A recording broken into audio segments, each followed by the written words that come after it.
To brine the turkey, place 2 quarts of water into a medium pot and bring to a boil. Meanwhile, slice the onion and add to the pot, along with the thyme and kosher salt.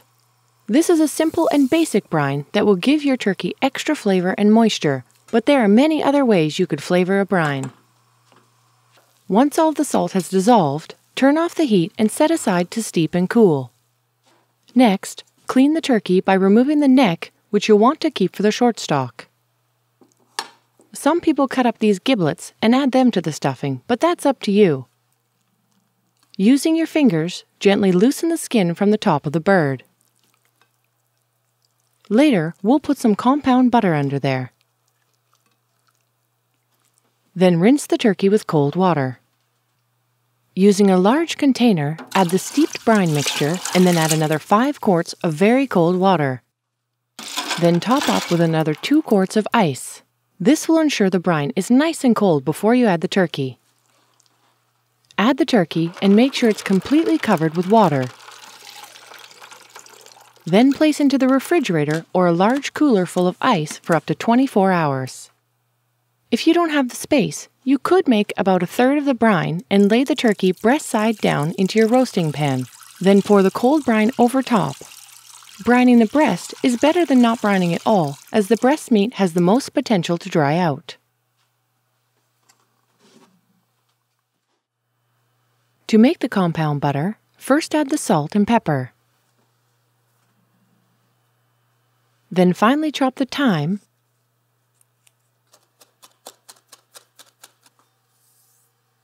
mash everything together and set aside.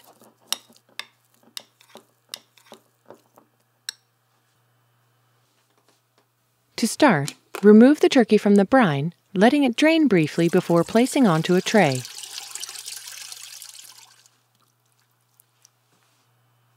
Discard the brine and pat the turkey dry.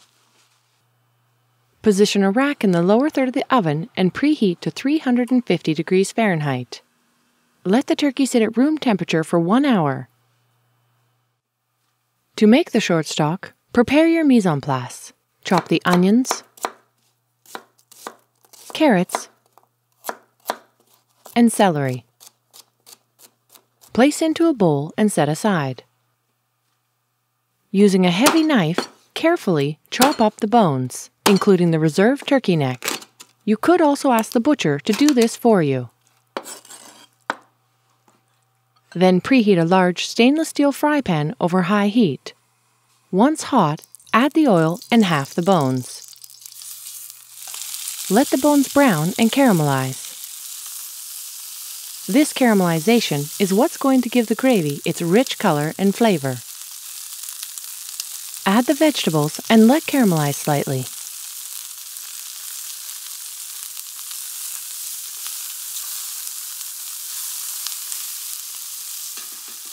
Then deglaze with half the white wine. Scrape up the bits from the bottom, then transfer to the roasting pan and repeat with the second batch.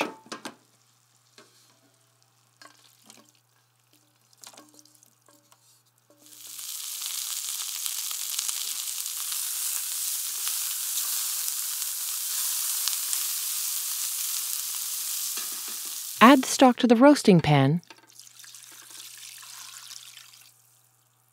Place the V-rack over top and cover with foil.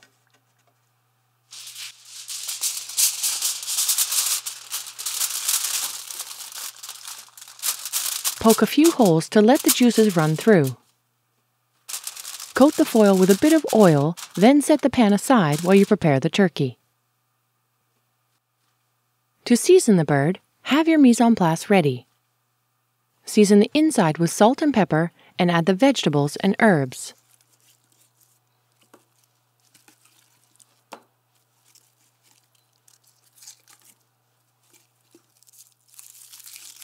Rub the outside skin with a bit of oil,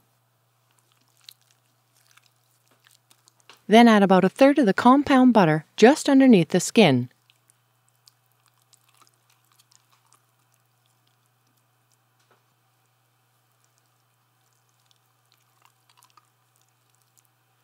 I know this may seem a bit messy, but it adds great flavor. It also helps keep the breast meat moist. Place the turkey breast side down onto the V-rack.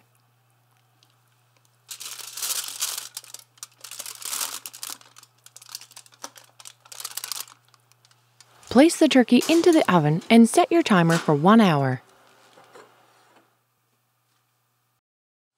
Before you remove the turkey from the oven, melt the compound butter. Then, using 2 cloths, carefully flip the turkey over.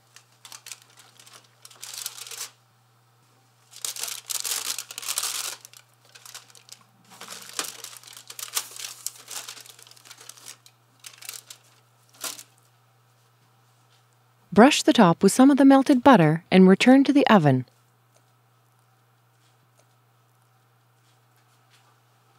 Set the timer for hour number 2.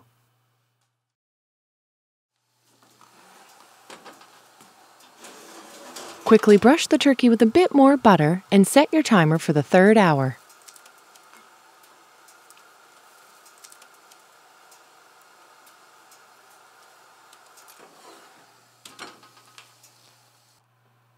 At the 3-hour mark, test the turkey for doneness by inserting a thermometer into the thickest part of the thigh. Right down here.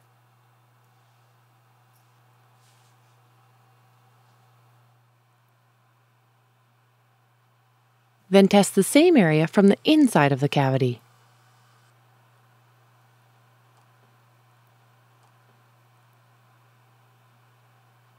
Note here, it's only 140 degrees Fahrenheit. The inside reading will always be lower, so this is where the final reading should come from.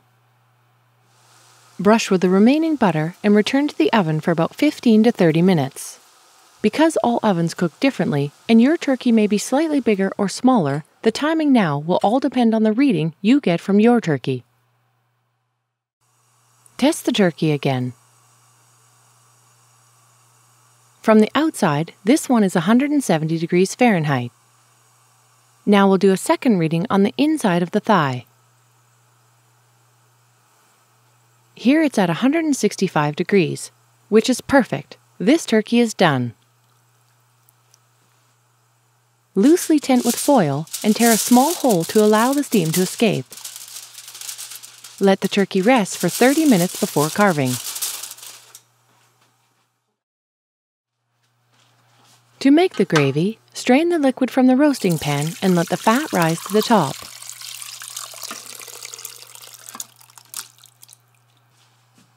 Skim off the fat into a separate bowl and reserve.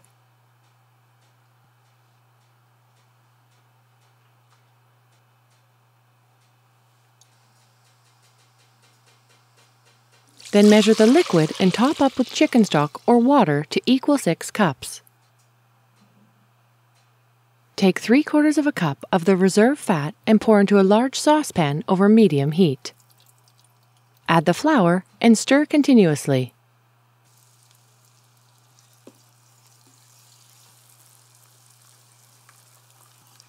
As the roux cooks, it will turn from a light tan color to a nice rich brown.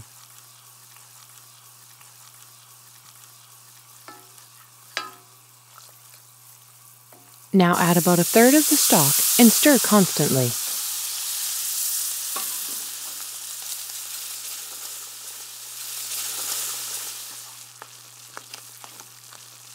Once smooth, add a bit more stock and stir.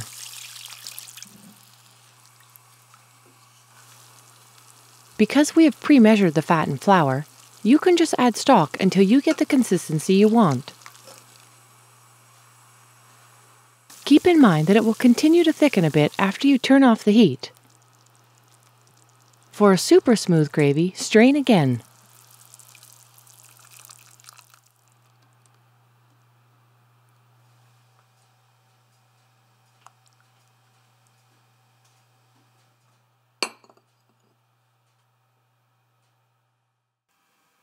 There are 2 ways to carve a turkey. In either case, make sure you hone your knife so it's nice and sharp. The first method is carving at the table. Start by slicing off the wing. Then slice the meat off the breast, like this.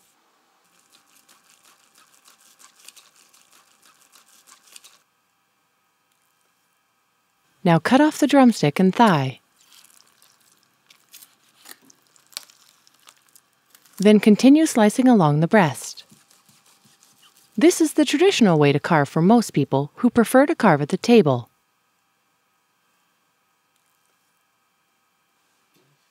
However, this next way of carving, which is done in the kitchen on a cutting board, is actually better because you are slicing across the grain of the meat. For this method, you simply remove the whole breast by cutting along the rib cage. Place the breast onto a cutting board and slice vertically against the grain.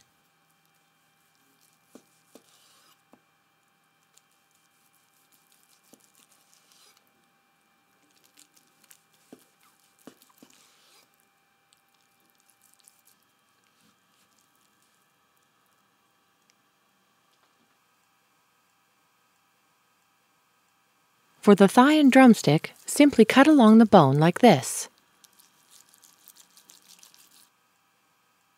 Then cut between the knuckle of the thigh and the drumstick and continue. This way of carving also makes for really nice presentation, which is much harder to obtain when you are carving at the table.